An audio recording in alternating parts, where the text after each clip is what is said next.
Le brevet, c'est dans moins d'un mois, ça va arriver extrêmement vite et pour être sûr que vous n'ayez oublié aucune notion jusqu'au brevet, j'ai préparé pour vous un quiz par jour. Ces quiz reprennent l'intégralité du programme, bien sûr ça ne suffira pas du tout pour vos révisions, mais c'est toujours un petit coup de pouce.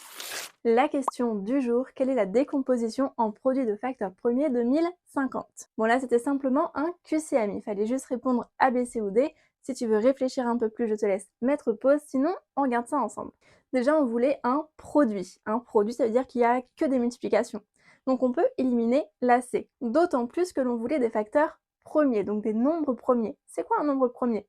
Un nombre premier, c'est un nombre qui a uniquement deux diviseurs distincts. Le distinct permet de dire que le 1 n'est pas un nombre premier. Effectivement, tous les nombres premiers auront deux diviseurs, 1 et eux-mêmes, alors que 1 n'a que un diviseur qui est lui-même. Donc ça ne fonctionne pas. Il faut bien en avoir deux distincts. Maintenant que l'on sait ça, on s'aperçoit que 6 n'est pas un nombre premier. Et oui, 6 c'est 2 fois 3, donc il a d'autres diviseurs que 1 et 6, il a aussi 2 et 3.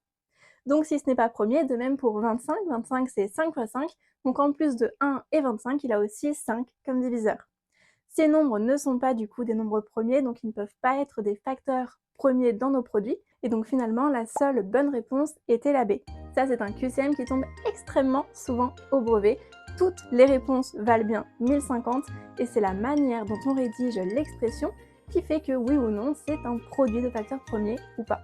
Bon, est-ce que tu avais réussi ce premier QCM? N'hésite pas à nous le dire en commentaire et on se retrouve demain pour le QCM numéro 2.